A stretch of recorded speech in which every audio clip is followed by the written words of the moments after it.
this guy. Cool.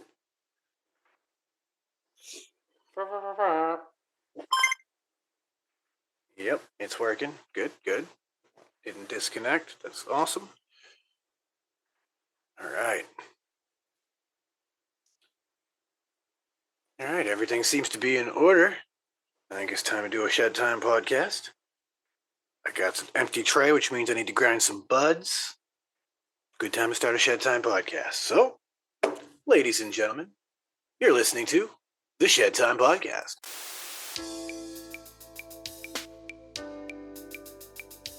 Ladies and gentlemen, I introduce you to Shed Time. What is Shed Time, you ask? Well, it's code for the consumption of cannabis, but it's much more than that. Shed Time's a state of mind. It's art, it's music, it's cryptocurrency, technology, it's food, it's vaping. It can be whatever you want it to be, as long as you're not letting the bastards get you down, not being a dick, and making it fun. When you're in the shed, it's whatever your mind allows you to create.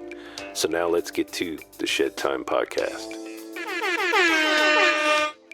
Welcome back, ladies and gentlemen, to another episode of the Shed Time podcast. And it's your boys. We're back again. And a lot of cool stuff happening this week. I've been finding out some cool shit.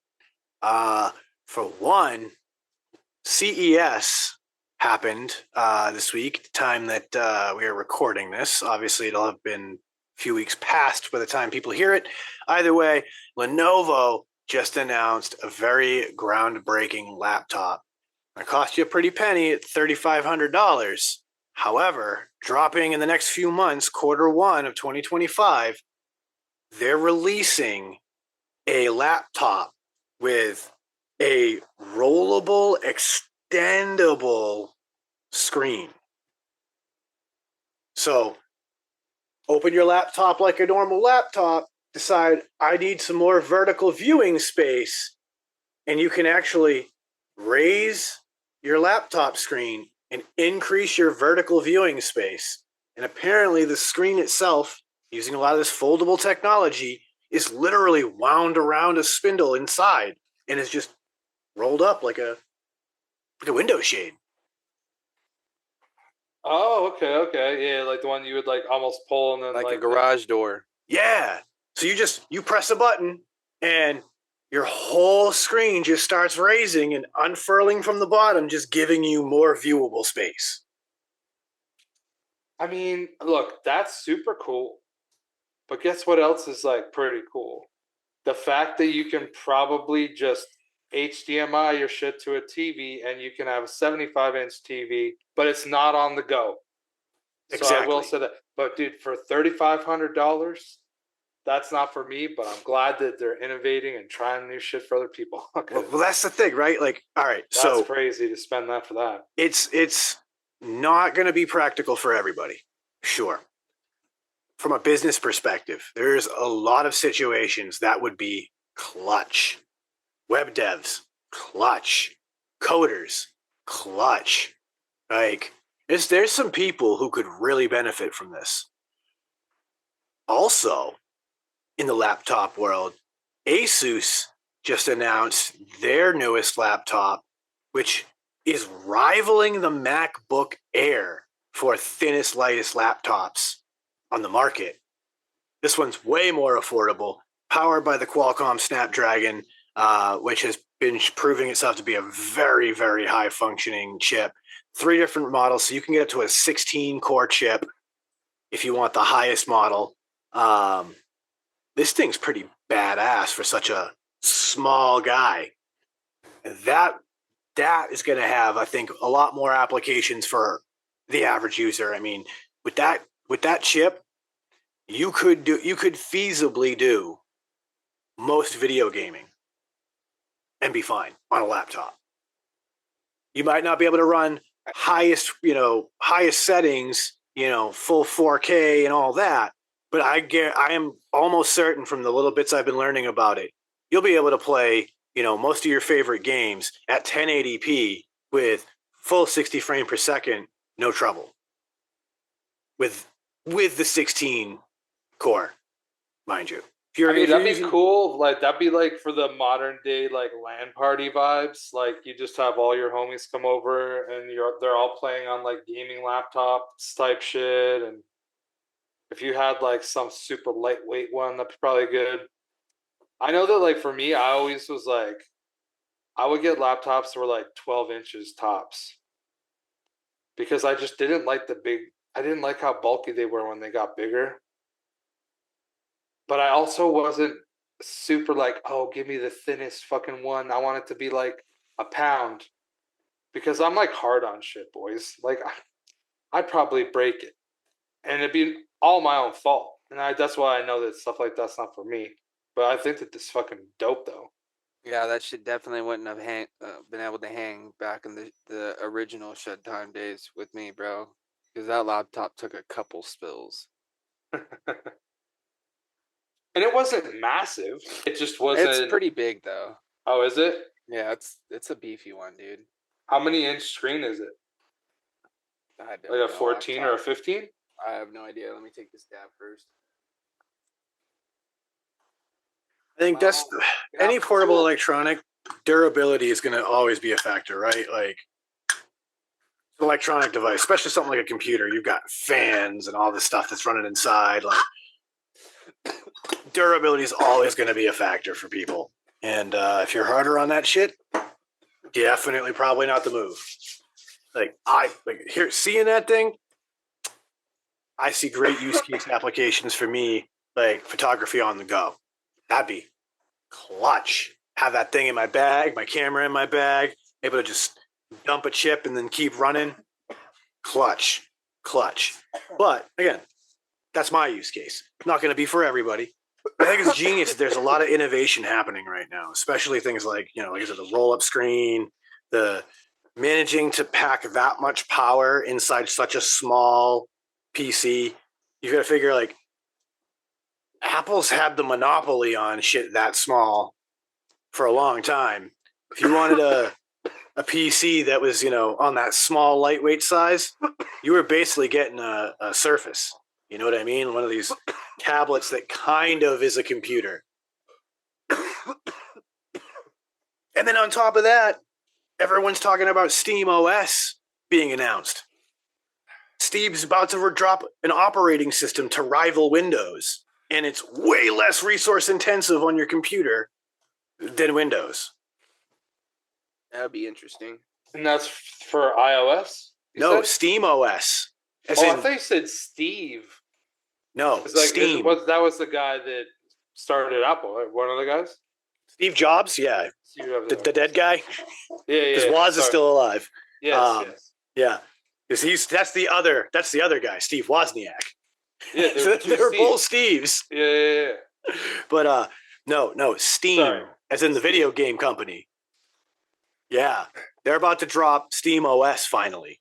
And prior, a lot of the discussion was, Steam OS on the handheld. And like, sure, it runs and you can do some Windows-y type things with it. But the full Steam OS that they've been developing is going to be able to rival Windows with less resource. So, shit, for someone like me, who, I'm running an older computer, Steam OS might be something that could give me another year or two out of this computer before I have to move on, which wouldn't hurt my feelings. Let's face it, a gaming computer, pre-built, you're spending a good $1,000 or more. Depending. Yeah, I would think that like if you went to like Dell or something like that, you might spend $1,000, but you still might be able to get them cheaper. I said good it's really too. It's really just dependent on, what kind of games and what kind of performance you're trying to get out of your thing, or like how long you want it to last too. Like you might be able to get something and it's good for a year, but it might be like not good in 2. According to our main man Lee, aka not the Rojar Butler, he said that depending on your budget, like he can build you a pretty decent running machine for about $900 to $1,000.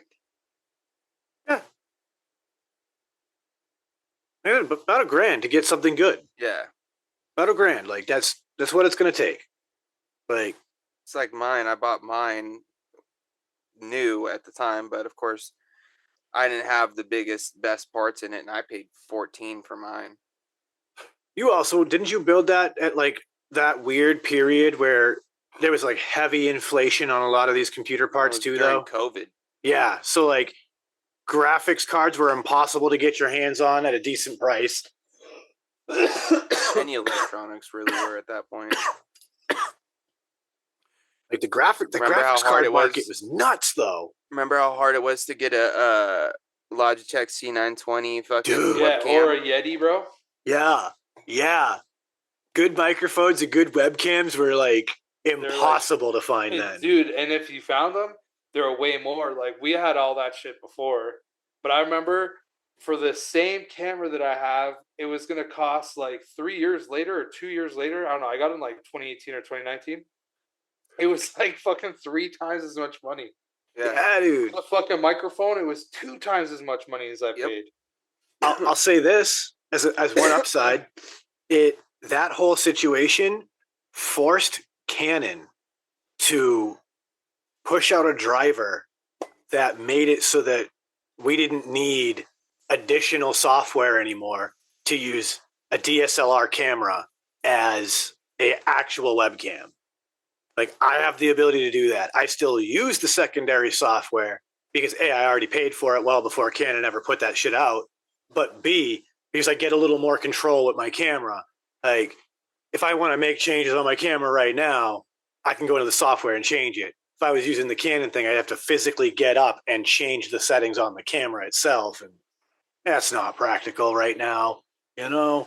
But once again, like, just one of those innovations that came out of that whole need of like, we can't buy a webcam. They're impossible. They're all out of stock or they're triple the price. They were like, well, a lot of you people have old cameras just kicking around. Here's a driver that'll make it work. Fire. Which in turn probably sparked a lot of the huge podcasting boom also, because people had Blue Yetis and nice cameras to work with. They were like, let's do a podcast.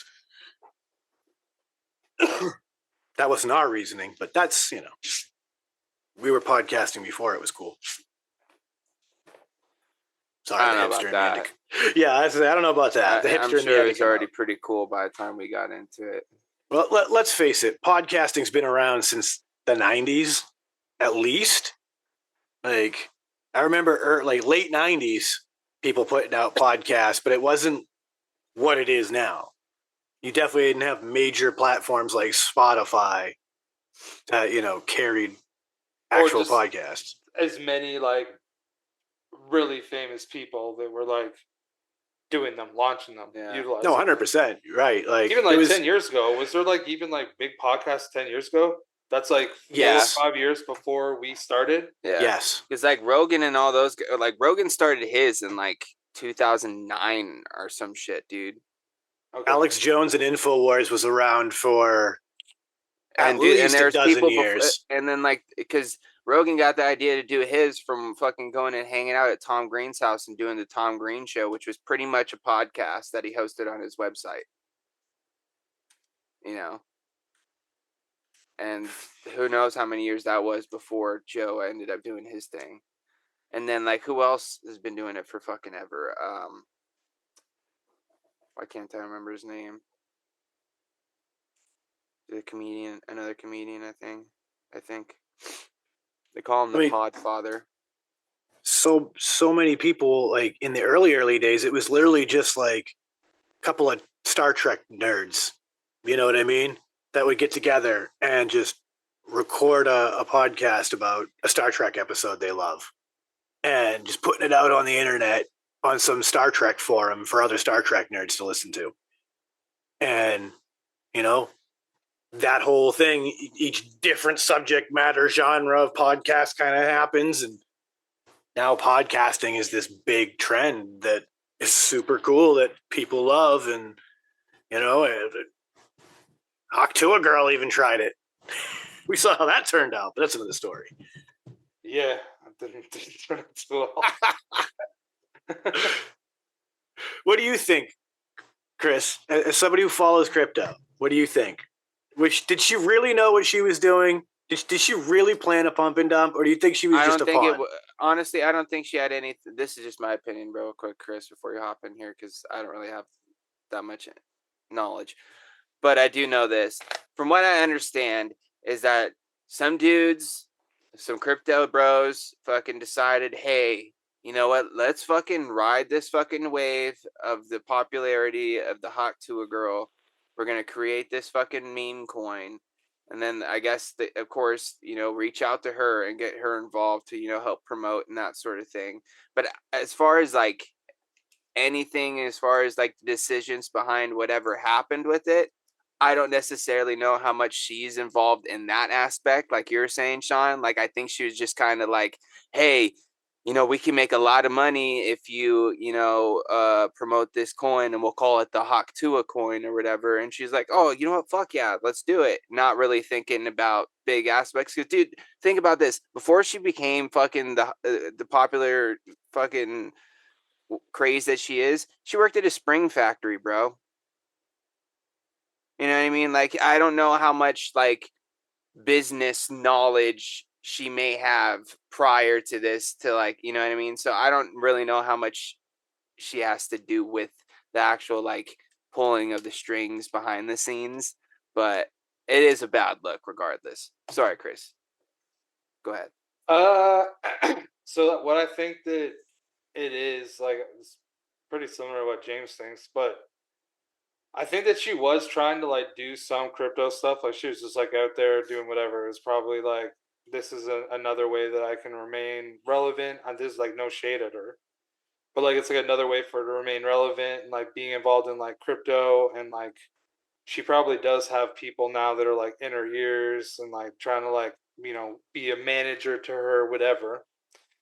And yeah, I think that like she was doing it, and then someone was like, "You should do this," and then they'd be like, well, "We put together a team, blah blah blah," and like you're involved.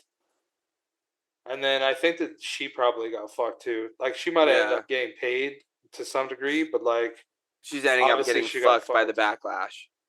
Yeah, like I don't even know if she's like resurfaced. I heard that she like disappeared. She's like disappeared since. Yeah, like apparently she fled town, like straight up moved. Yeah, so like, and Dipped. I don't think that she did that all on her own, or like that was her idea or anything. Because like, dude, I'm pretty sure that the most they could have made was like a couple $1,000,000. Oh, this brings up another great fucking Like, who's thing doing that I for a see. couple $1,000,000? Well, and this is the thing. Like, I get the impression that she was just a blue collar chick. You know what I mean? Like, no disrespect when I say this. She just like sounded like some southern girl Yeah, that was like out having some fun with their friends and got, she's wanted just wanted to be part of the, action, and just so happened to pop and rode the wave, man. yeah. Like I don't think that girl knows the first goddamn thing about crypto, like at all. Like I don't think she knows anything about crypto outside of like, yeah, Elon Musk says it's cool. Like, Oh, I'm sure she knows nothing about the tech, but I'm you know sure what I that mean? she So probably like, did buy and sell some like soul coins. Well, yeah, before but she that did would have been like the same thing that you're saying for the people that may have coerced her into this, is that's people in her ear yeah, like telling her. 100%. I think that I people don't took think she advantage of her. knew what she was getting involved in. 100%. Because, dude, I saw like a lot of stuff about her just through Twitter, and she did like a lot of charity. Oh yeah, she was So she did like, a I lot of mean, like good stuff too. Like, I yeah, did see like she did like a bunch for like she had started like like a animal charity for like shelters and dogs and like yeah. stuff like that, where they everywhere she go, like during her travels, she would go and fucking buy a bunch of fucking dog food and shit and donate to all these shelters and shit, which is cool. Um, but this is the thing I wanted to say. Did you guys see that video of that, like, I don't know, he's maybe like 13, 14-year-old kid, maybe even a year or two older than that. I don't know how, it's hard to tell these days. But he goes and he does a pump and dump, bro. It makes like $52,000 and fucking loses his shit. And he does it live. He's like streaming it at while he does it. Oh, was it No. like it was a young kid, like 13? Yeah. Yeah, yeah. Dude, and you know that they made a meme coin about that kid that ran to like fucking 70 or $100 million market cap. And it was just like the kid going like this. That was like what Yeah, the because picture was. afterwards he's like, "Fuck you, fuck you." He's like, I just fucking rugged it. Dude, it's crazy. Like that's the world we live in. But I think that it is funny that he rugged it. I can't even remember what the market cap was, but he did make money, obviously. And then they literally made a coin about that kid, and it The ran world is to like, dude, it was. I honestly think that it might have hit $100 million market cap. Like that's like you put in like $10 early, and it's worth like 10,000. It's insane. Yeah, man. There's a lot of like weird shit though. That when it's like comes to like that culture of the like meme coins and stuff, dude. There was like this one like internet site, I guess, and they had coins where you're launching coins, and they made it so you could go live, and there's like people that were like just doing the strangest things. I'll just leave it at that. Doing the strangest things, trying to get their meme coin to bond.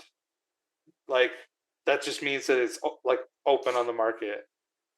It's just like it was insane, bro. And I honestly have this weird feeling that like times are gonna get even more strange. Oh, dude. Oh, it's happening every day, bud. It's happening every day. What have you guys heard about quantum computing?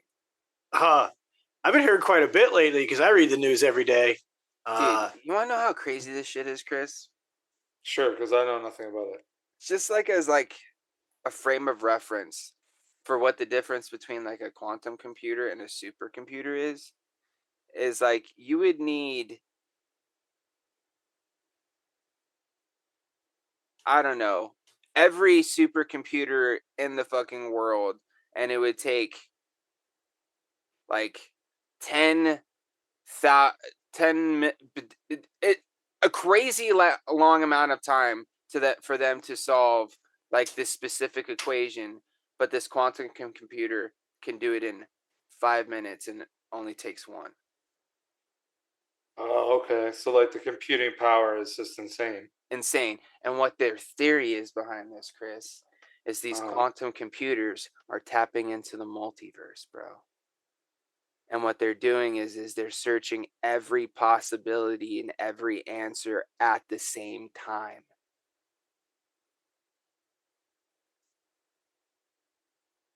And these are real? Yes. Yeah, so they're tiny as shit. But the craziest thing about them is they have to be ran in they have to be ran in the conditions of space, pretty much. Like yeah, like they're like zero. literally in like liquid nitrogen Yeah. to keep them properly cooled, because what you're trying to do is solve like these aren't doing like when people think about a computer doing things like AI can do right now, like it's not trying to do something like large language modeling. It's literally trying to do like mathematical data, like trying to actually solve mathematic equations. And yeah, it's exactly like James described, where it would take the best computers we have in the world, an insurmountable, unfathomable amount of time for them to solve these complex equations, and quantum computing is getting them done in minutes. And 100%, there is a belief that this level of technology can get developed and furthered to such a point we're going to be able to do some wild shit. Lately, we're having some breakthroughs in quantum computing in the science world that may bring that style of computing to even our home computer usage, like things that we're learning from how that computational processing works, being able to start to take that information and put that into modern hardware that we're already using. I need to get higher for this, dude. You can now imagine things like your I'm solid state high listening and trying to follow along, bro. Like you can imagine your solid state drive in your computer 10xing in speed. Oh, so that game crashing issue you have, Chris?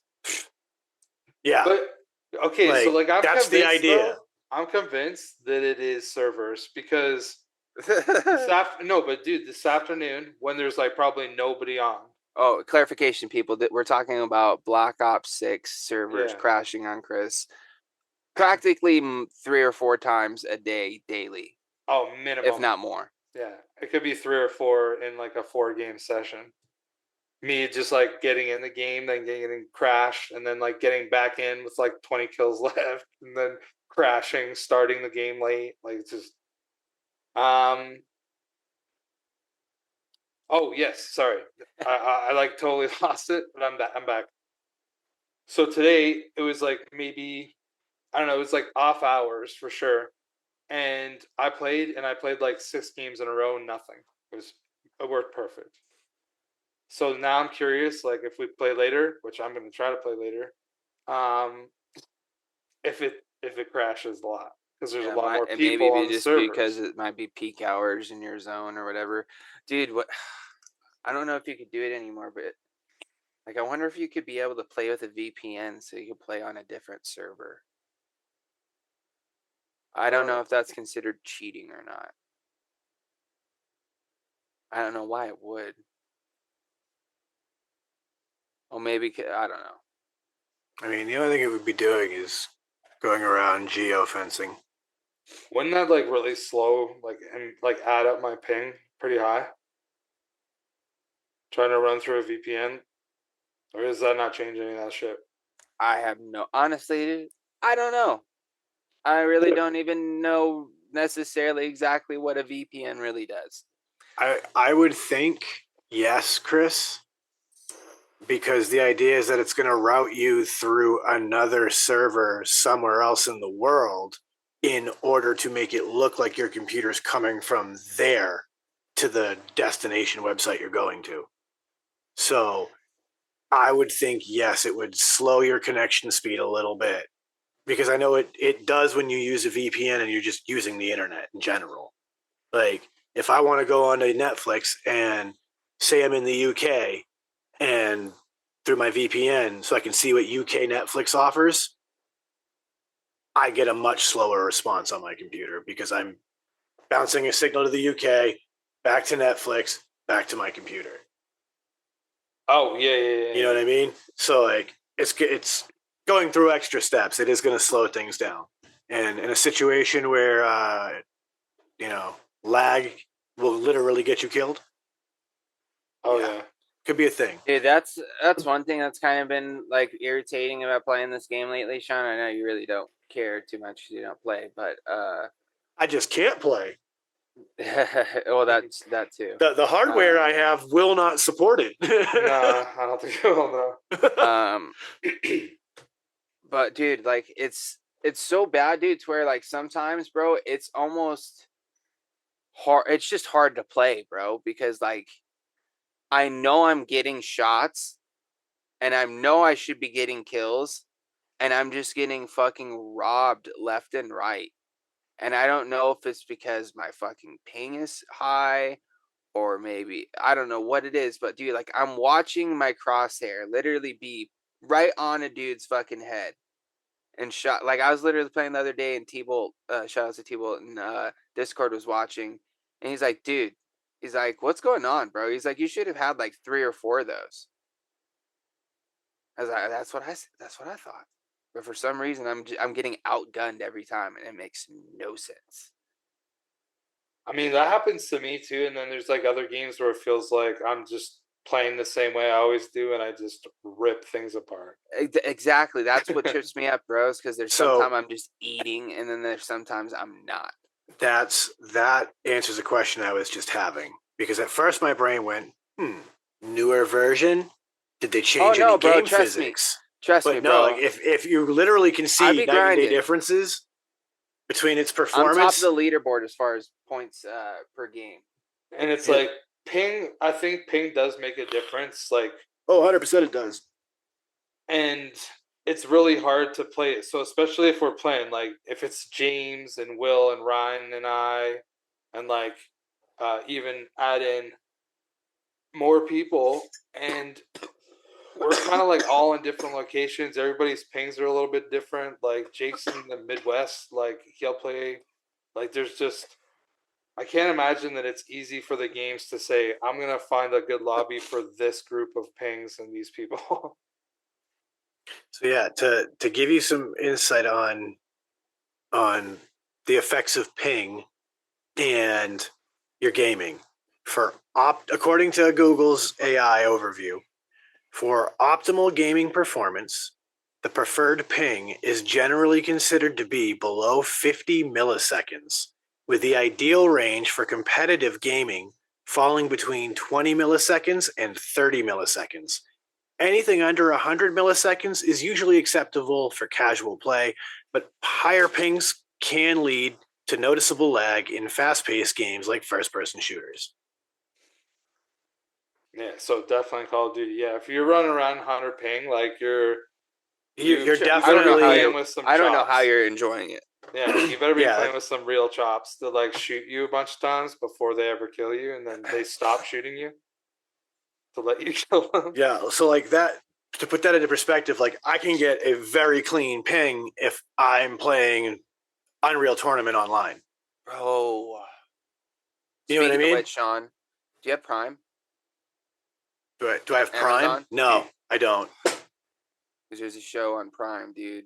Yeah, you told me about this. And there's an Unreal Tournament fucking episode, dude. Funny, after you told me about it, all of a sudden I started seeing articles on Google pop up because, you know, the devices are listening. Yep. And so literally it heard us talk about it briefly and was like, oh, hey, this? No, really, what? This Unreal Tournament episode? Check it out. And I'm like, yeah, listen, I can't. I don't have Prime.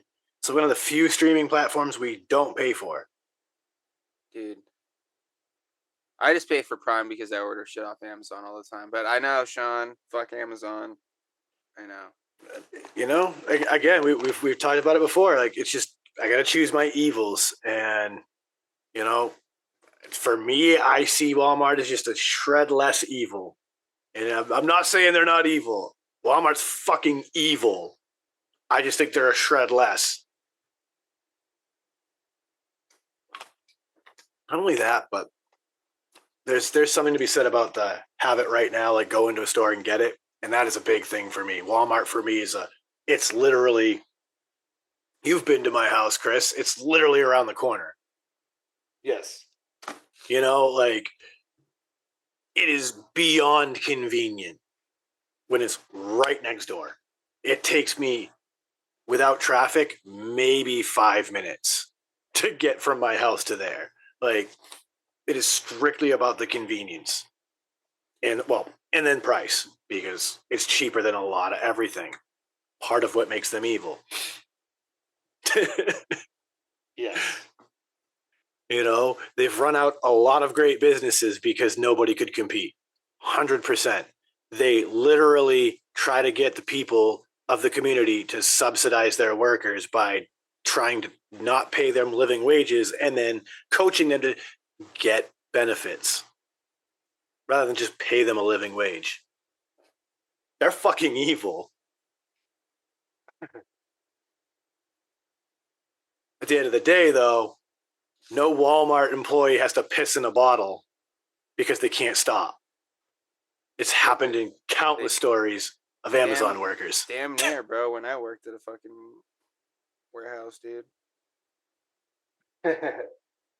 You know, the warehouse, I could believe it's probably a slave driven situation in there. I could totally believe that. It has to be. Where else are you cutting them costs? You know what I mean? Yeah, well, think about like there's just the amount of product that would be pushed through that place, like over like a monthly basis, is probably just astronomical, bro. Dude, just a daily basis, bro. Yeah. Because they're running 24-hour shifts, bro. Well, not 24. The building's open 24 hours at least. You know what I mean? As one group's leaving, another one's coming in. Yeah, it has to be a nonstop operation. You're always filling trucks to move to stores to keep filling shelves. Or unloading trucks to restock to fill those trucks to fill the stores. It just never ends because being the multi-billion-dollar conglomerate that they are, they have to feed hundreds and hundreds of stores all around the country. And they're not small, so they're taking multiple trucks a day, usually. Like, I worked for a relatively small Target, and we did 3 trucks a week just to keep that store replenished during the regular season. And come holidays, we would take double trucks for those 3 days. So you'd basically be taking 6 trucks a week instead. And the holidays was tough because then you'd be literally unloading 2 trucks back to back, and you still have to get it done in about the same amount of time because you need to get as much of this shit off the floor before the store opens. Like, Walmart don't give a fuck about its customers. You can go in there at 4 p.m. These motherfuckers have straight up pallets on the floor and blocking aisles while they stock. Target's like, by 7:55, all the pallets better be off the floor because at 8 a.m. customers are walking through that door. That's why we call it Target. What? It's a little bit more fancier. I'm just gonna say there's a reason, demure, as they say nowadays. there's a reason that they're forced to wear red and khaki, and they call department managers executives. Oh, really? Yeah, to inflate their ego and make them feel like they are more important than they really are. You are not a home goods department manager. You're the hard lines executive. You're not the store manager. Like a pay raise, I guess it is what it is. Like, you're not the store manager. You're the store executive. even down to like loss prevention, right? Every company you ever work for, they call security loss prevention. It's asset protection with Target. Everything has that like extra. Hold on. But here, this is what I want to know.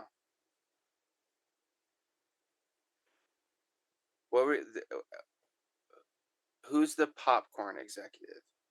That's who I want to be. Oh, so funny you should say that. That goes to the front end exec, who what were they? Guest experience executive is what they called them. And so they were the front end manager. So they that man the popcorn machine, huh? Well, so like they're the department manager who oversees the cashiers, the cafe, and customer service people, because those are all the cashier people, basically. Dude, all I want to do is just run the popcorn machine. Yo, like, that cafe job was easy as fuck back in my day. Like, we're talking shit 15 plus years ago, I think now at this point when I worked there. But like, that was when it was the OG Target Cafe with the popcorn and just roller weenies, some like other random things like chicken strips. All I did was get like a mini like Pizza Hut pizza or some shit. Yeah, and all you did was you opened a Turbo Chef oven, which is just a really high-end commercial version of an air fryer, basically with a hot stone in it, and you'd press a button on it that was for the setting of whatever it is you're supposed to cook. So it's like, oh, this person's ordering chicken fingers. Put the order of chicken fingers in. Push the chicken button. Yeah, and that's it. Boom. Push the hot dog button. It was Where's the baked potato? That job was so dope for people if you had that role, because like outside of the couple of shitty things like, you know, having to like, you know, thaw things, put away, you know, your frozen goods and you know, deal with the regular food prep parts leading into all that, it wasn't a hard job. Like, if those are your low points and like tracking waste, like that's pretty goddamn easy. Go unload the trucks for a week. You'll want to come back to the kitchen in no time. Yeah, fuck, dude. I hated warehouse jobs, dude. Loading, unloading trucks was the worst. It's funny because as a logistics coordinator, I'm still also shipping and receiving. Yeah, but you're not out there physically loading and unloading the trucks, are you? Uh-huh. Oh. I'm not going to have my runners do it because, for one, like, my employees need to be driving cars to their destinations, so it'd be a bad use of their time. But also because my employees are all elderly, they're all retirees, and I'm not going to ask them to unload and load this shit. They go, they pick up the van or the truck, they drive it down to the shop, and then I got to unload. I got to reload if I have to load things up, and then they'll drive it back. Some of the shit that we're shipping, though, I mean, like, 100+ pound, steel barriers for the inside of cop cars. Like, I'm not asking them to try to undo that. Some of them will try, and but it's like, no, I you ain't don't have to trying do that. bro. That's all I'm trying to say. Well, it makes it funny too because I'm also the only person in the entire shop with forklift certs. So it's like, damned if I do, damned if I don't. I'm the only one certified to run the forklift in the whole fucking building. Not saying people don't know how to do it, and in my absence, shit wouldn't be handled. But I'm the only one with the cert, so it's like I have to be the one doing it. Nobody wants OSHA rolling up and being like, why is somebody without the certs on there when you have a man with certs? That's an even bigger problem. Like, now we have to look at you with a finer tooth comb. Like, it's to drive forklifts without certifications all the time. That's mainly because I just didn't want to wait for anybody else to fucking get their sweet ass over to where I was at to do what I needed done. So I just fucking did it myself. Like, fuck, dude, you're taking fucking forever. There's a forklift sitting right here. I'm gonna do it. Then I also just wanted to drive it. I mean, I won't lie. Whipping the forklift can be pretty fun, especially if you have a good one. My old shop had a really nice one, like only like a year old when I got there, and like that thing was sweet, handled great, had the suicide knob on it, the whole nine. I was like, this thing's dope.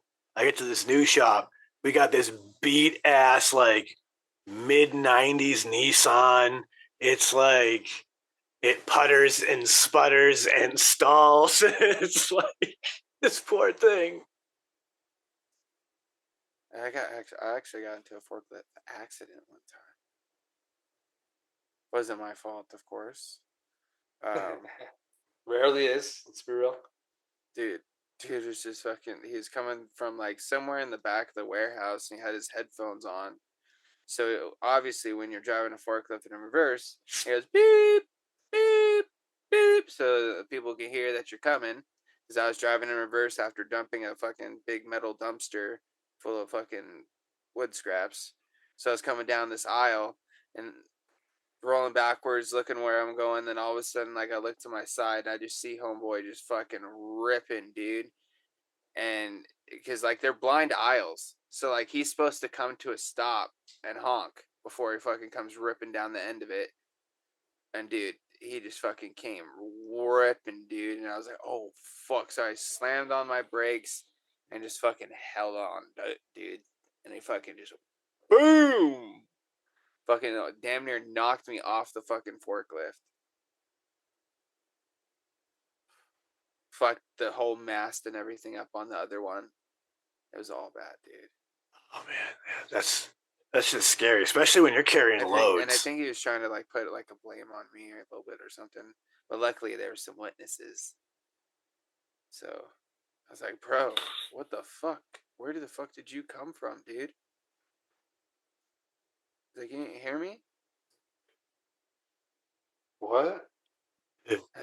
Hear you? See, that's the other funky weird thing is that, like, because of what we do for a living, these people like to wire up the siren speakers to those, so like they make ours even louder. They're like, yeah, I know this little speaker's fine, but hear me out. Yeah, there's even Bigger a is light bigger. There's even a light on the top that fucking spins around and flashes. So like as you're driving, you could it's like shines like behind you. Yep. My boy just was not fucking paying attention. I think he was also just fucking stoned as fuck. Yeah. Don't do drugs at work, kids, especially when you operate heavy machinery. It's just not a good idea. It makes us look bad. It does. It does. You know, Dude, we've said this before, and I'm going to keep saying it. Be a responsible stoner, damn it, because those of you who aren't responsible, you make the rest of us look bad. you fuck it up for the rest of us. For real. It's funny. I've had this discussion with my boss at work, because he too, total stoner, loves himself, nothing but the highest quality rosin. We've had some very good discussions. The man knows his shit. So it's like, yeah, you clearly are fucking with good rosins. All right, hell yeah. But we had somebody who was working in the company at our other location, and everybody knew he was a burnout. Like, he'd smoke weed on his break and shit, and he'd always make just the dumbest mistakes. And it's like, damn it, bro. Like, if he would just quit smoking weed on lunch, like, that motherfucker would be perfect. And, you know, like, this motherfucker's just making people like us look bad. Like, we're Dude, stoners. that's so rough to say. It's like, yo, if this motherfucker would have just smoked weed on lunch, he wouldn't fuck up so hard. It's like, what the fuck is the matter with the guy? Why does he smoke weed on lunch if he's gonna fuck shit up? Like, if you weren't gonna fuck shit up, then I'm not gonna come at you. But you could always just take it down a step, bro. Just don't get as high. You know what I mean? Take 2 rips instead of your 4. Take 1 rip instead of your 2. Whatever it is, half it, and then maybe you won't fuck up as bad, and you'll still be able to at least ride the buzz for a little bit. Well, you know what it is, right? This dude probably grew up in that same era I did, because I'm pretty sure it was around my age. But it was that how high mentality, right? I figure if I study high, take the test high, get high scores, right? So, like, I feel like that was part of his mentality. It was like, if I'm just high all the time, then eventually I'll just get good at it while high.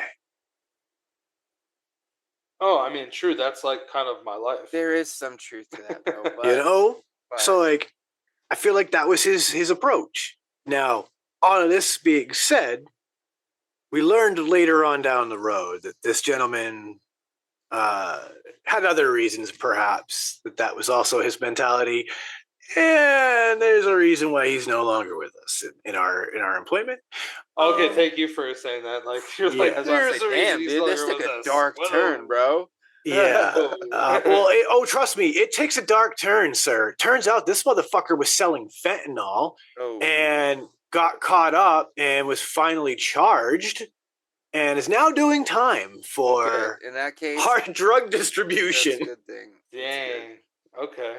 We don't need So, He yeah. was making a lot of bad decisions. Okay. Yeah. And Okay. what I found interesting once we learned that information was, that smart motherfucker. We build police cars.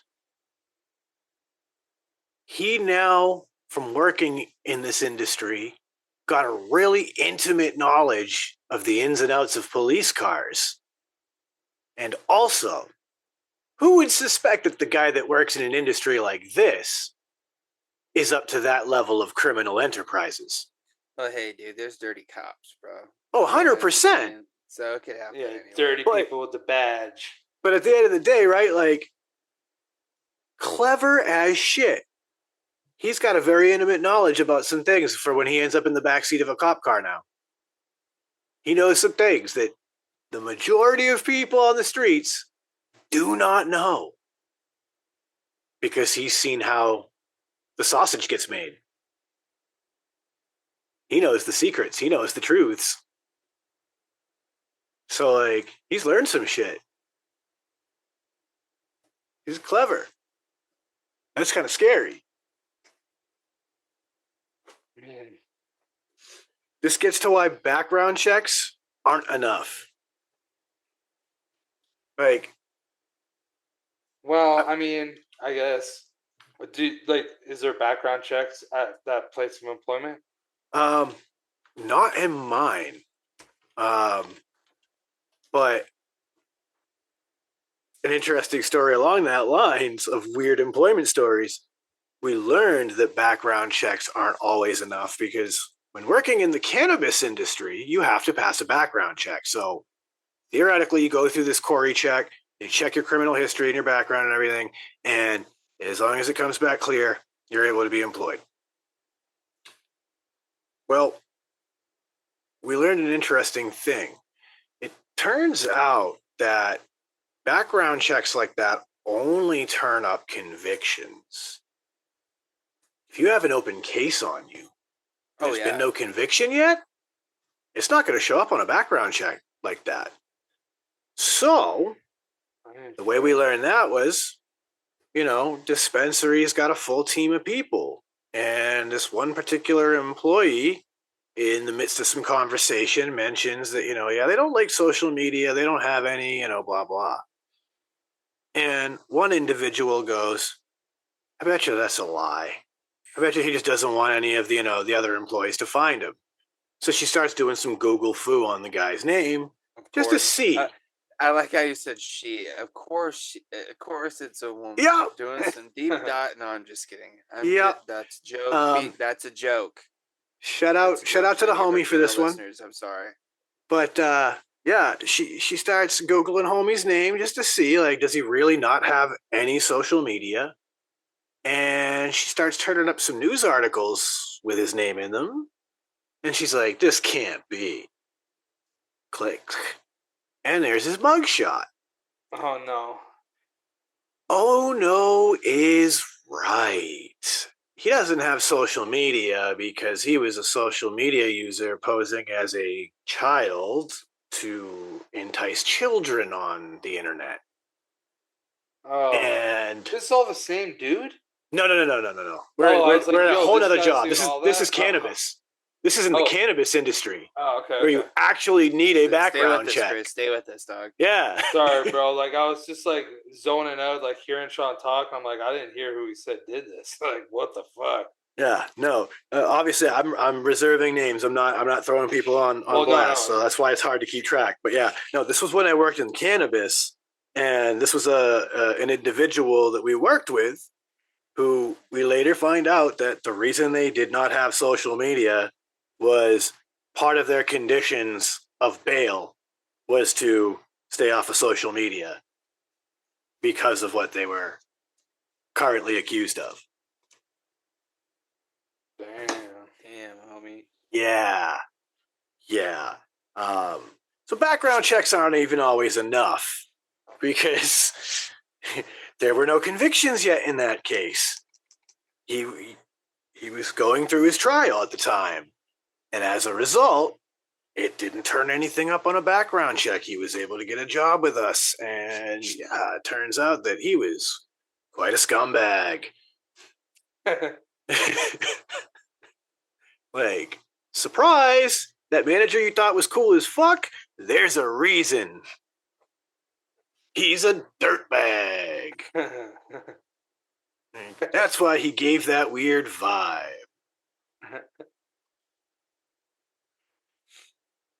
Yeah, dude. That was a mind-blowing experience. Vibe, man. Yeah, just trust the vibe. Speaking of the vibe, I just found out Sublime is bringing the vibe to Boston Calling this year, and I'm kind of tempted to go. I'm kind of tempted because honestly, the headliner. Let's be honest, Sean. You're gonna go. The headliner is Dave Matthews. Oh, yeah, you're going. And Sublime is one of the support acts. Don't even pretend you're not gonna go, dude. Yeah. Here's the problem. You like Dave Matthews, and you probably are very curious about Sublime, and you never really saw them live. Well, that's the thing.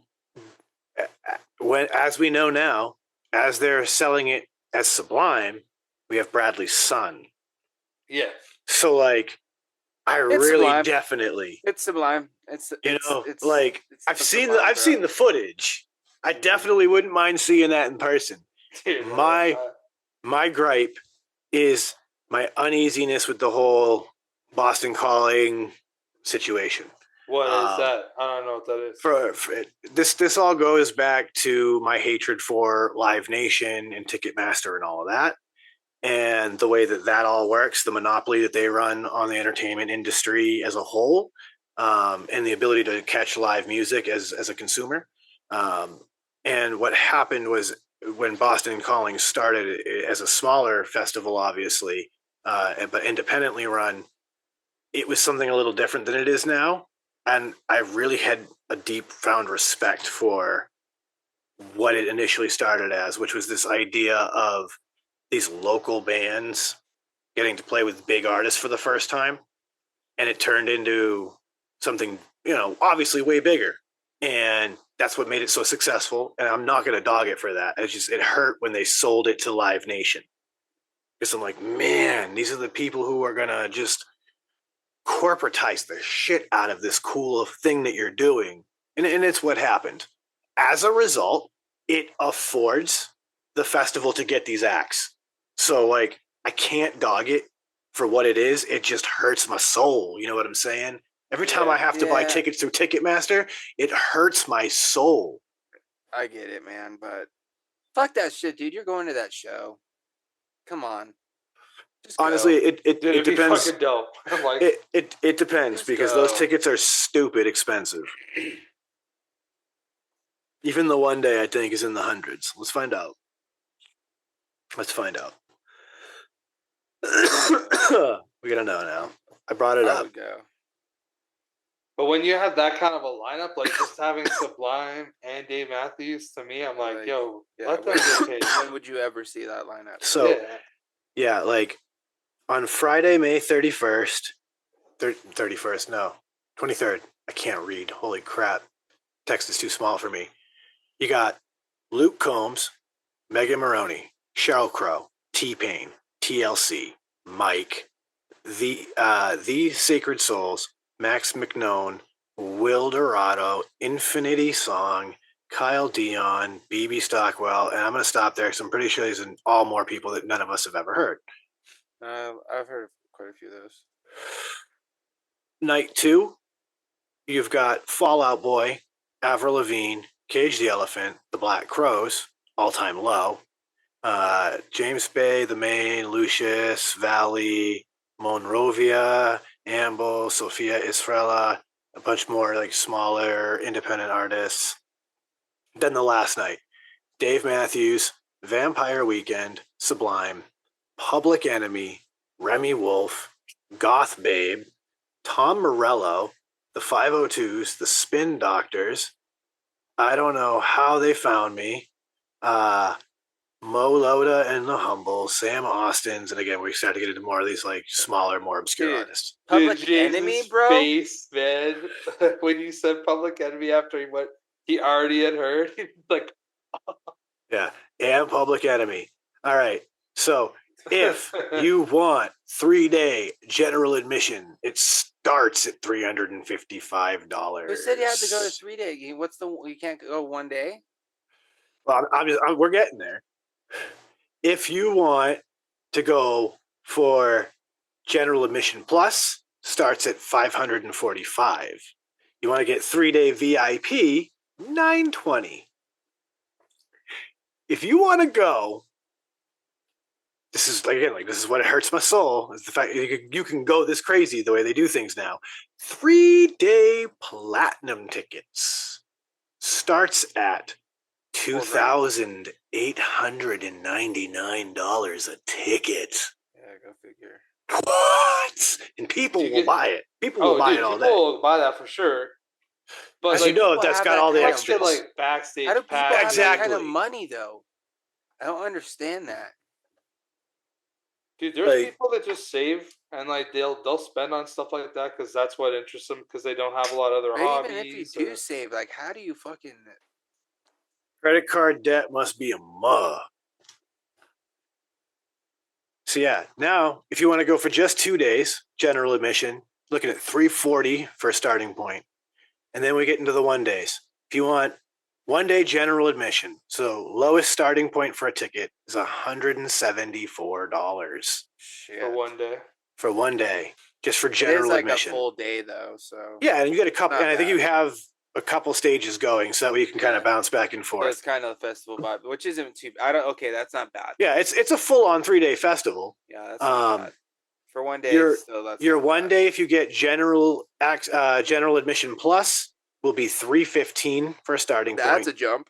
You want that VIP life, $474, and if you want to get the 1 day platinum ticket, $1,400. Oh,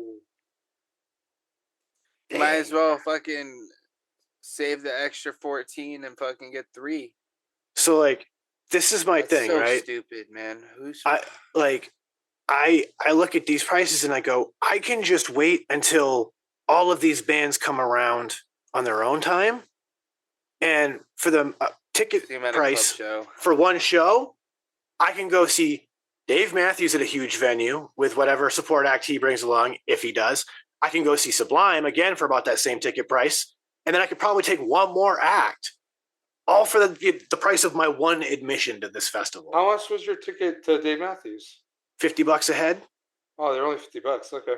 So that's the thing. The thing with Ticketmaster, and this is what I want to be part of my big gripe, is that they only allow you to buy tickets from Ticketmaster through Ticketmaster or their verified resellers, who, part of the whole conglomerate, spider finger web shit that they do, they all own in each other, right?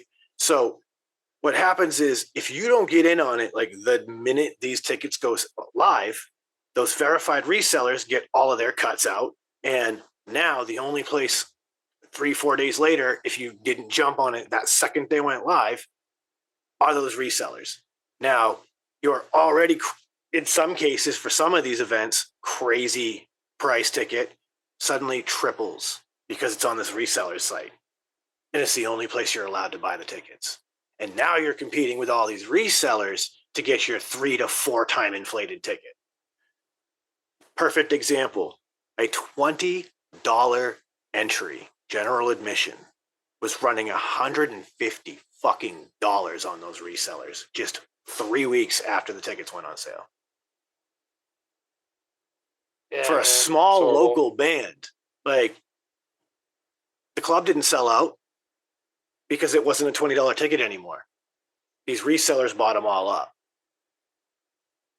Like, I guarantee you, had they just let $20 tickets ride for 3 weeks, you would have seen all of them get snatched up very quickly once everybody was able to catch wind, get their money right, plan it out, boom, buy the tickets, good. That club would have sold out. So everybody would have won. The band would have had a great show. Way more fans would have got to see the show. You know what I mean? The club would have made a whole lot more money from increased venue. Instead, the only people who made money were Ticketmaster and their reselling partners. It totally screws the consumer in the end. And it's literally why Live Nation Ticketmaster is being investigated by the US government and is going to court in 2026 to potentially break them up because this monopoly has gotten so out of control. Like, it's wild. And on top of that, there's also a class action that's about to go on at the same time.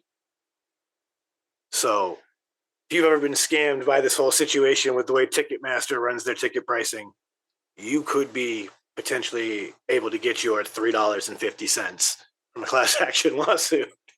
Because, like, literally, when you think about the fact that, like, all right, Taylor Swift, for example, like, those are all Ticketmaster. The millions and millions and millions of people who bought those tickets all being eligible for that class action. And that's just one artist. That's crazy, man. Yeah, dude. It's like, it's wild.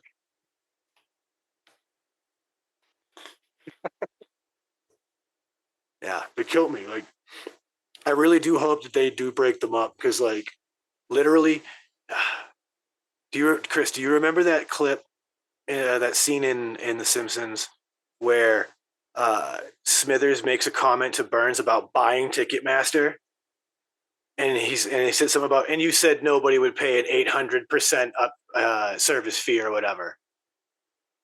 No, Like, I don't remember that. yeah, like there's literally a joke about it in The Simpsons, and that's pretty much what ended up happening. Live Nation bought Ticketmaster, and it got to a point where it was like an 800% upcharge for some tickets because of the way that it works out. And I was like, holy crap, that's wild. And if nobody's ever in the Simpsons Predicted It crowd has ever caught that one, you're welcome. Yeah, because there's no doubt in my mind that there is that crowd. Oh, 100%. Yeah. People send me the blog posts and the social media, memes of it all the time. Everyone who knows me knows my love of The Simpsons, and they're like, "Hey, you see this yet?" I'm like, "I appreciate it. I have seen it, but I appreciate it." When it's the fakes, I help you debunk them. When it's legit, I will definitely confirm them for you. Feel free to keep them coming, people. You can find me at Sean Typhin on Instagram. You want to send those memes my way? Like I said, I'm slow to react, but I will get back to you eventually. Oh, and you know who's going to be buying those tickets, those platinum tickets for $2,800? Probably like young people that just made a bag like 50K on a fucking meme coin on some random fucking Tuesday night. Yep. Well, dude, not even just like those people, man. You know how many people I see that they just like buy like $100 worth of something at like a certain level, right? That's low, and it goes up 100 times, and then they just sell. And like 100 times the 100 is a lot. That's just $100. You know what I mean? There's people out there that drop like 1,000, and then they have 100,000 from a token. Put that $100 in there, and it goes it's zero in seconds. Yeah, like within 5 minutes, you're at zero. Yeah, 100%. It's just like people that can go to the casino. That's exactly what it feels like. It's the same thing, dude. Yeah, no, it feels just like it when you're doing those coins and like interacting like on that blockchain, doing that stuff on Solana. Dude, it literally feels like the casino.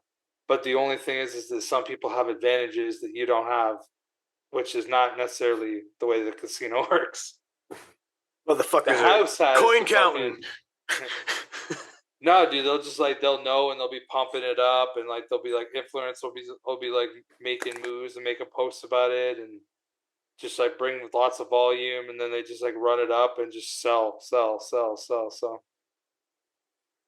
It's an interesting time for the crypto, like, dude, it's interesting. Say the I'm least. I'm excited, in right? Like 6 months, let me say this real quick.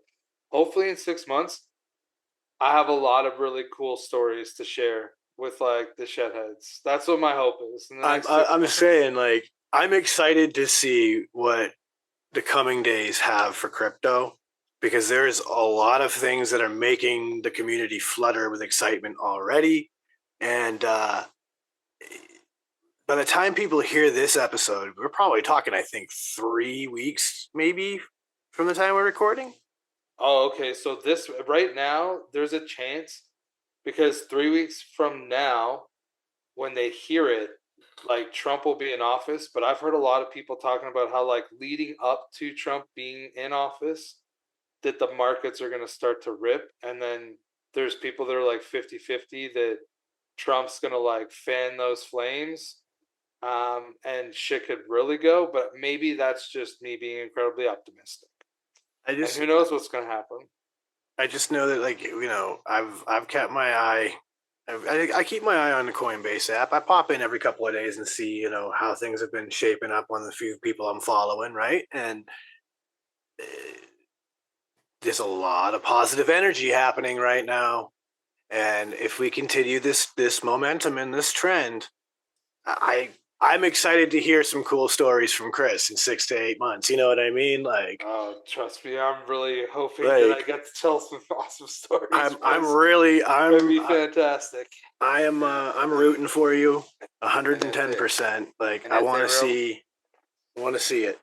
If they're real positive stories, Chris, let me hold $300. I'm just kidding. Say that one more time, James. Sorry. I said, and if the stories are real good, let me hold $300. Well, you never know. I'm just You kidding. never know. Listen, boys, if somehow I miraculously make $1 million, I get to keep a lot of that. So I think that some cool things could happen. Well, and it's exciting times. I mean, times are changing in your neck of the woods. Times are changing here. Yeah, dude. Well, I don't know if you talking about how our prime minister is like stepping away. He's like, like resigning or whatever. Well, I mean, what seems to be the vibes in Canada with that news? I think that a lot, at least. I'd say that close to 50% of people did not like him. So I'm sure that like the vibes are high in those communities. I'm not really out that much, and like I haven't even heard anybody talk about it, other than like these kinds of conversations. Like any news stories or any. No, I watched like the video on Twitter of like when he was saying that he was like resigning, but and there's been other stuff I've seen on Twitter. I just like was like I really don't care. Like for me, I'm just like I didn't like him. He was in power for so long, dude. He became prime minister in 2013. Damn. You guys don't have term limits, huh? No. But honestly, he's probably up there in like one of the longest ones though. Most of the time, people only are around for like 6 to 8 years, I'd say. When you guys decide to like appoint a new prime minister, is it just whenever the other one decides to resign? I think so. No, normally it's like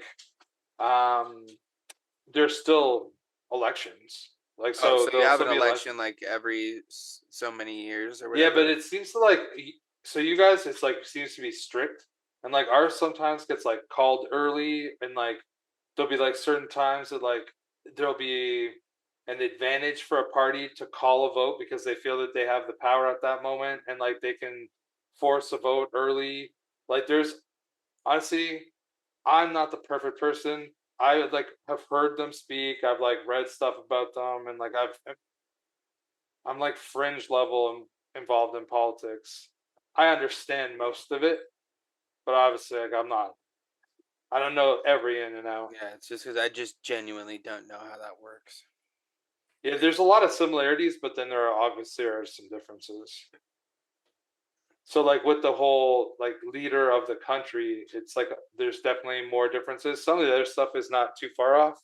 No, like I get that part. Like I was just mainly like the prime minister himself, like how like that whole process works. And yeah, so it's like it's similar. They'll run a campaign, they'll have somebody in power, and then they go. And I do believe that it's 4 years, but I think that you can call it an election at 3 if you want, or like you can like do other certain shit. But you can continue to run after your 4 years, and if you win, then you just continue. You can roll it for 20.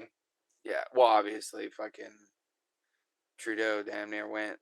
Well, he did like I think 12, 13, yeah, something like that.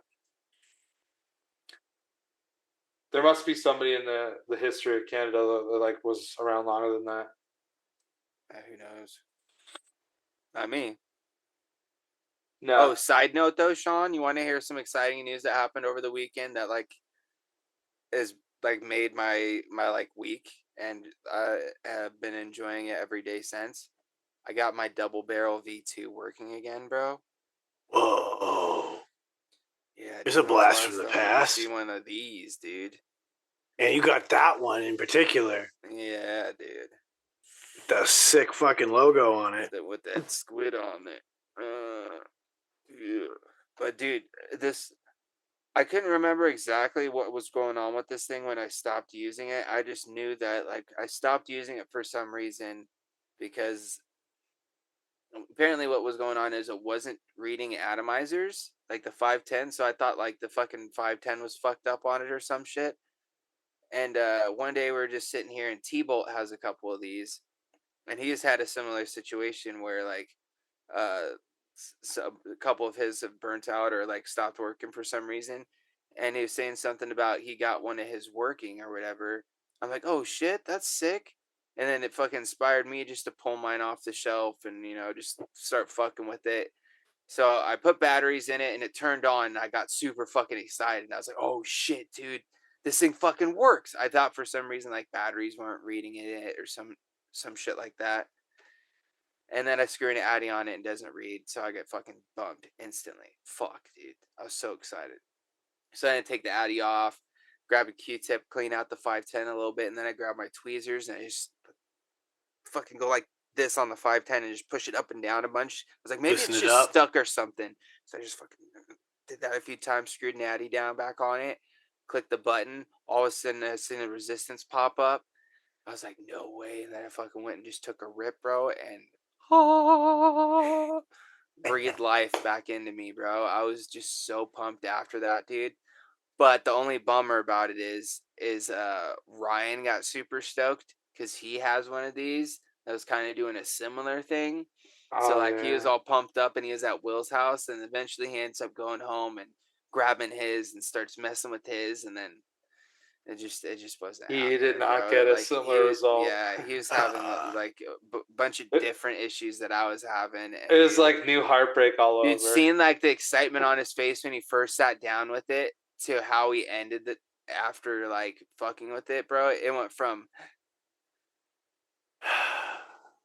just utter defeated, like bro. just a step up from looking I dead felt inside. so bad, bro, because I was so pumped, bro. I was like, Ryan, you need to go home and you need to try it on yours, bro. It's gonna work, dude. It's gonna work. I mean, I know it is. Well, maybe I didn't say it's gonna work. I said, I hope it's gonna work. I hope it's gonna work. Like, man, And you it just did. saw it work for me. Yeah, and I was like, and when it didn't for him, bro, I was even heartbroken, bro. I was like, fuck.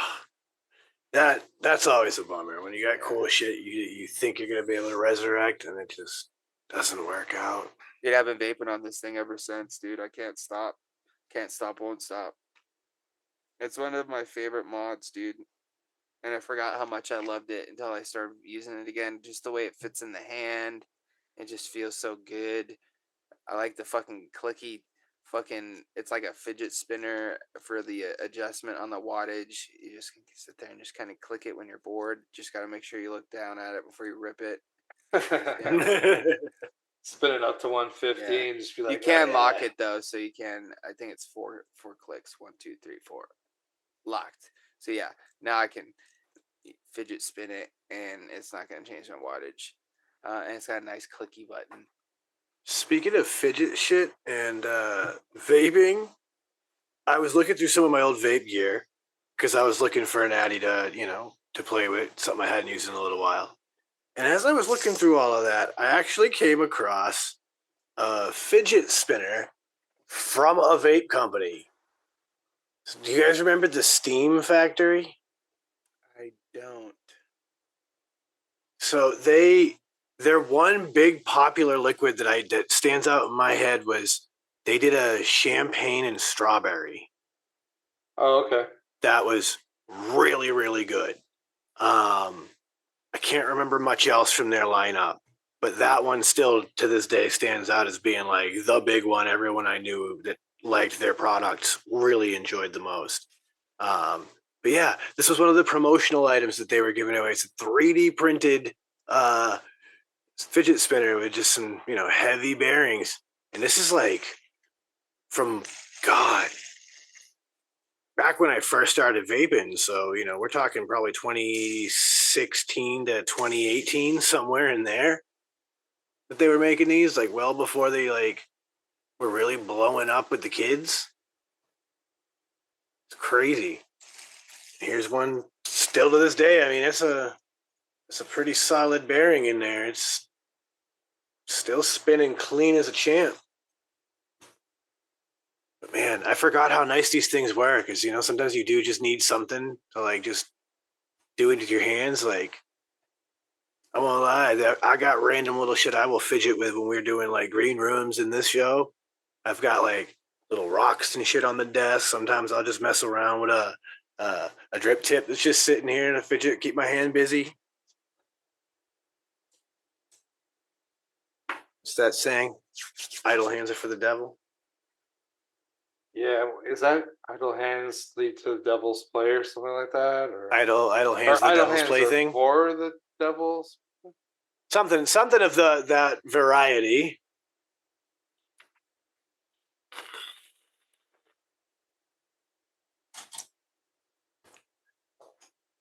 Either way, apparently idle cameras keep causing me to reset, which is fine. It's fine. Keeps my gear fresh. Dude, honestly, I was thinking about it, and like all like my microphone and my camera, dude, they're so old now, but they still work, so that's dope. That's the thing, right? Like, this camera I use is a DSLR. It's a T4i from Canon. So this thing's probably from 2016, 2017 also. And I mean, it works, but it's not mirrorless, so it just needs a little refresher. It's like, let me blink. You can't stare for an hour and a half straight without blinking. And if you can, I want to have you on the show, and I want to watch you not blink for an hour and a half and interview you the whole time about how you discovered that you could stare for an hour and a half without blinking.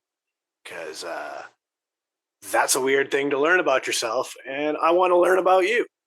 So if you can stare for an hour and a half, send us an email at thegreenroom.shedtime@gmail.com.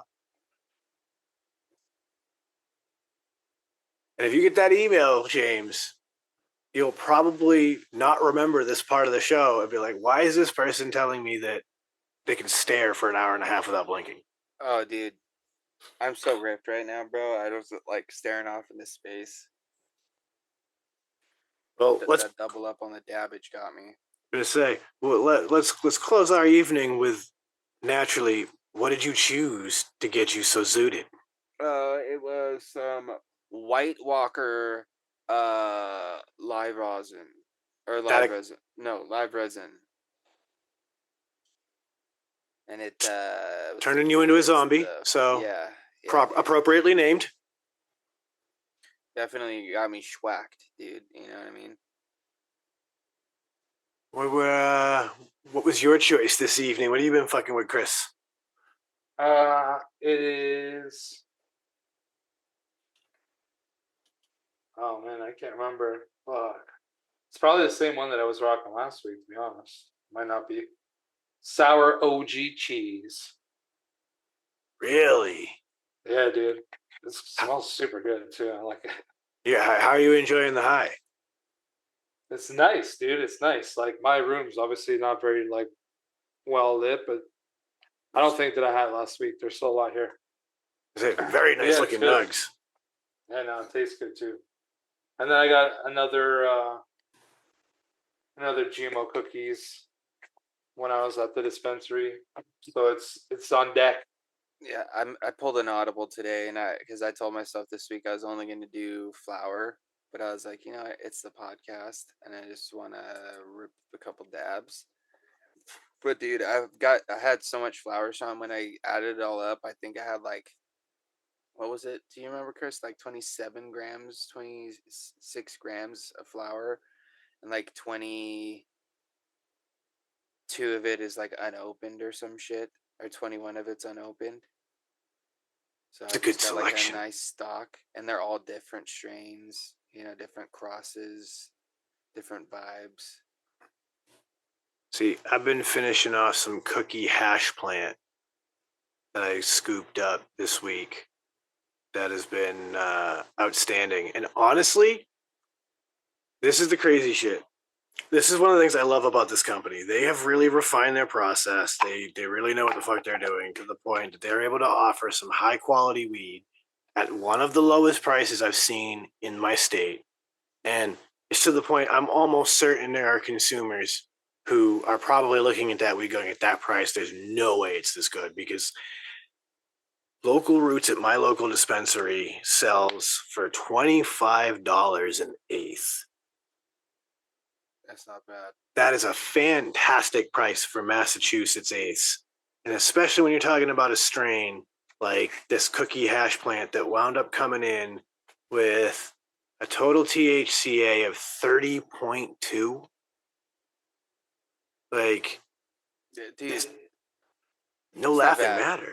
That kind of just reminds me. I ground up a bowl last night, dude, of a little bit of this, a little bit of what I had left of some Ruthless OG.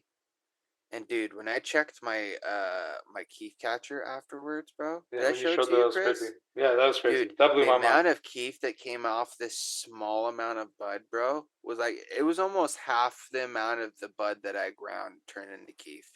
It was insane. And you know what I did with it? Put it right back I on the just put bud. it all in the bowl, bro. All of it. Yes. And I went to space last night. I've also been fucking with this one, and this one's definitely been dropping some crystals.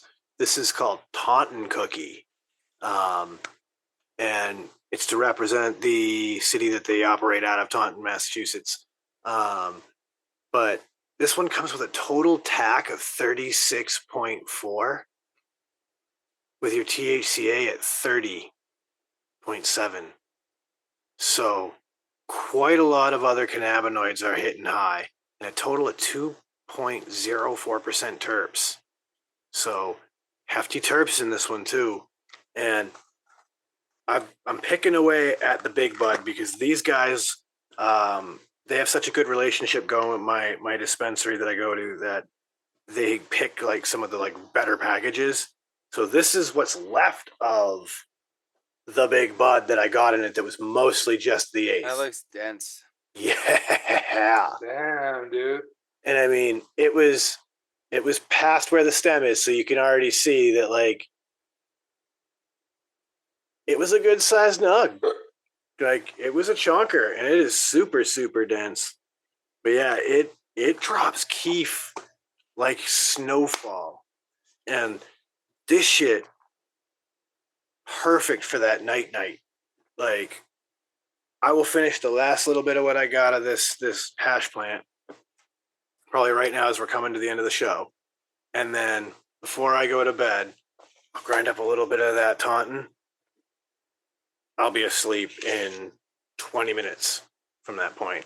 Easy. Like, I'll kick it for 5-10 minutes, take a few vapes, let the high kick in. As soon as I lay down, I'll maybe have 5 minutes till I'm asleep. So good for bed.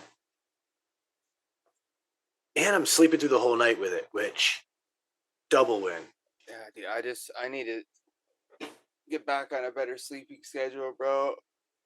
I've been staying up too late. I haven't been getting much sleep, and I'm feeling it today, especially.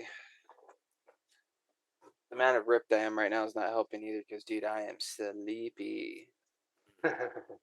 Well, like I said, I'm firing this guy up to bring it to a close. We are definitely running to the end of our time. And I hear a bowl of Lucky Charms calling me from the kitchen.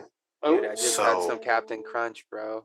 Captain Crunch, Cinnamon Toast Crunch. I'm out of Cinnamon Toast Crunch, but I do have the new Lucky version Charms of the chocolate mini wheats. Ooh, throw a little bit of that in there with your Lucky Charms. Yeah, that'll slap. Dude, that will slap. Dude, mix mini wheats with any other cereals, bro. It slaps. I'm not a big mini wheats guy.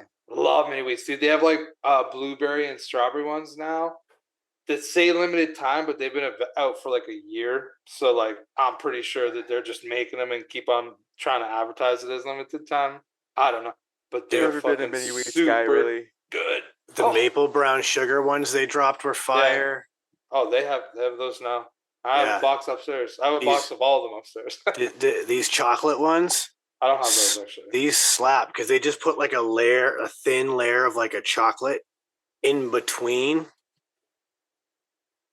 So like I think the ones I remember before were like chocolate shredded wheat.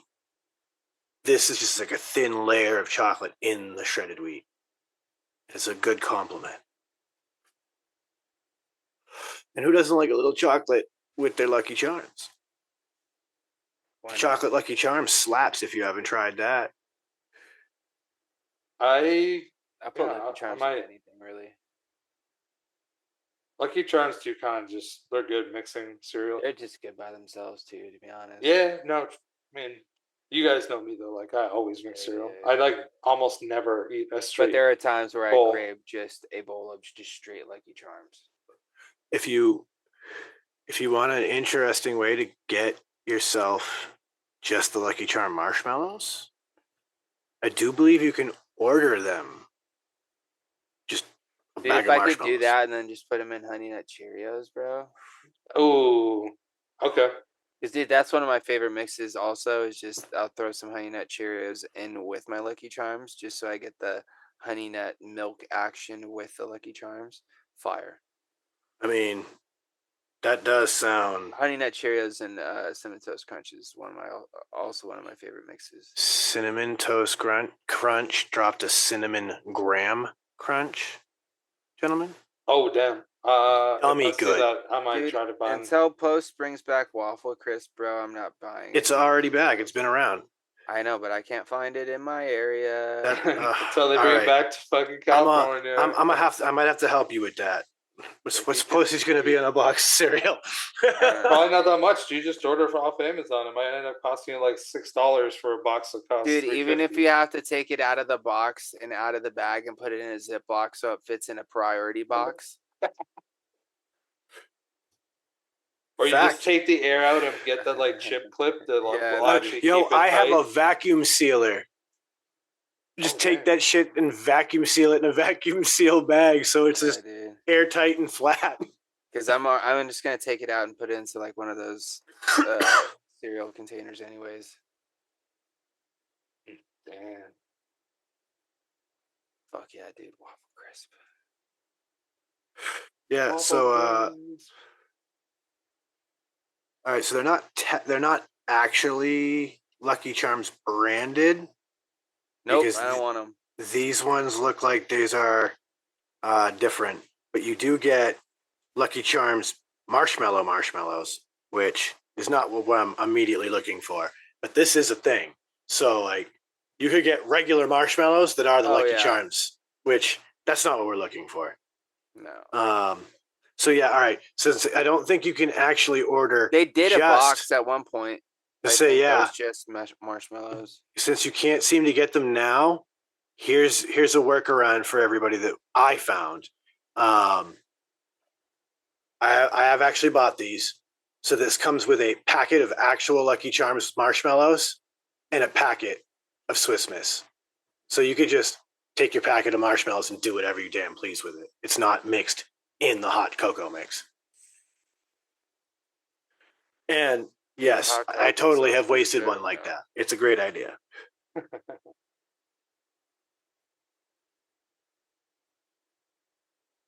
Yeah, honestly though, like seeing this, you can get these on Amazon, and it's not Lucky Charms shapes and shit, from what I can see, but it's exactly what Lucky Charms marshmallows are, just little dehydrated cereal bit pieces. You can get a gigantic bag on Amazon to just have some fun with. And that's a 2-pound bag of little dehydrated cereal marshmallow bits. 2 pounds? No, that's too much. But all the fun, weird things you could do with that. Put them up your butt. Wait, what? I mean, if that's what you're into, I'm not here to kink shame. I don't know why, but that was just the first thing that popped in my head when you said that, dude. See, you said that, and the fucked up thing is that my head just went back to some really dumb old YouTube shit. Do you guys remember what in the butt? Yeah, exactly. That was kind of the that. And I'm so glad that that's literally what you were, referencing. Sort of. Because I hit my wife with a deep one that I think we had both forgotten about until it just hit me earlier. Do you remember the llama song? I don't. Llama Llama Duck? No. Yeah, some early days of YouTube shit where it was this like weird little flash video, and it was this really goofy, weird song. It's like, here's a llama, there's a llama, and another fuzzy llama. Something llama, llama, llama, llama, llama, duck. Very weird, very obscure. But this was, again, the early days of YouTube and flash videos and all that, like, I remember being in like my early years of high school and that just being a huge thing in the like late stage MySpace era. Did you ever watch Salad Fingers? I am familiar with Salad Fingers. I didn't ever watch much, but I am familiar. What about Charlie and the Candy Mountain? Oh, I know all about Charlie and Candy Mountain. What about llamas with hats? Do you remember llamas with hats? I don't remember anything really with llamas. Carl, that kills people, Carl. No, I don't remember that one. Oh my god, that was also big around that same era. And it was just this weird cartoon of two llamas talking, and this one like very naive fucking llama talking to Carl, and Carl, yeah. So I stabbed him 32 times. And thus the line, Carl, that kills people. Oh, I didn't realize. Yeah, don't Yeah. recall that one. That sounds like you're speaking another language right now to me. Yep. Somebody out there who remembers this from the early days of YouTube would be like, holy crap, I haven't thought about that either. I actually have a guy who works for me named Carl. And so, like, anytime he does something that just makes me chuckle, my immediate reaction is to go, Carl! And there's like one or two people around me who know the reference, and they chuckle every time. And everyone else is just like, huh?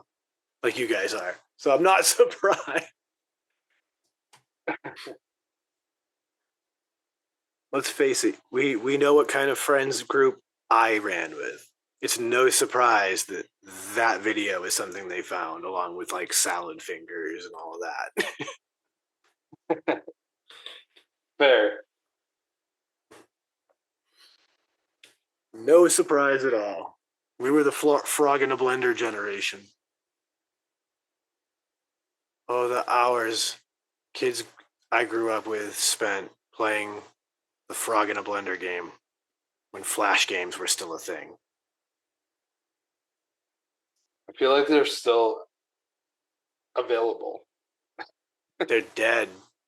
Are they? Flash is gone. There's something similar to them then that's available.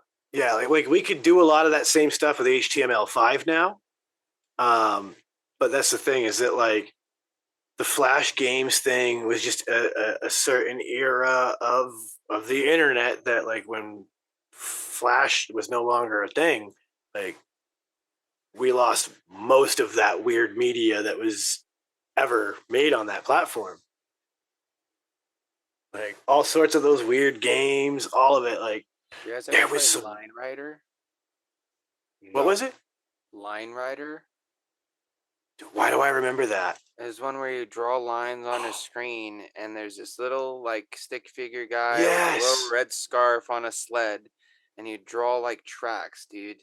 And you could literally like create loops and stuff, but you'd have to leave open points in the loop so that your guy could get through. Otherwise, he'd crash into the fucking line and fucking die. But dude, you just try to see how fucking far you could make this track where the dude would fucking fall off and die. I do remember Line Rider. Then there's people that will literally start drawing full-on pictures and shit, and then recording the guy going through it, and then post those on YouTube. And then I would watch hours of Line Rider videos of people's creations they did on Line Rider with the crazy tracks and obstacles he had to go through. Crazy stuff. People are wild. I miss those simple times. But with that, ladies and gentlemen, it's time to bring it to a close. Hope you all have enjoyed your evening or your day or whatever time it is, wherever you are when you're listening. We do appreciate it. We'll go ahead and send it on over to Uncle Chris to start bringing us home. Well, I will send us home, or start to send us home, and I'll say thanks everybody for tuning in. Appreciate you guys as always. Go check out SHEDTIMEPODCAST.com. And while you're there and you're on the internet, go to Frame Shankle Vapor's YouTube channel, and you can set a reminder for the green rooms on Friday nights at 8 o'clock Eastern Standard Time. And I think that that's really all that I have to say, other than I want to say everybody be safe, have a good week, live your best life. Frames. As always, huge shout outs to all you Shedheads out there for your guys' continuous support. We greatly, greatly appreciate you. Make sure you're leaving those 5-star reviews on all those podcasting platforms. Go check out the Patreon links over there at SHEDTIMEPODCAST.com.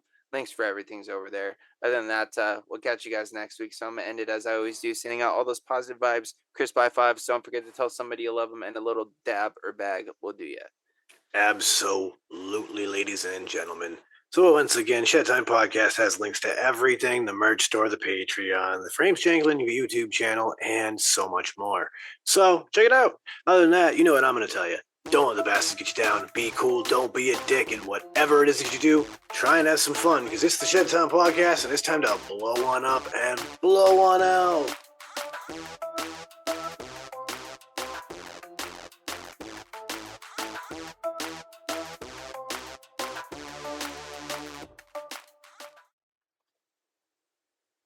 The hand motions, man, they make it. Like you're shooting a free throw.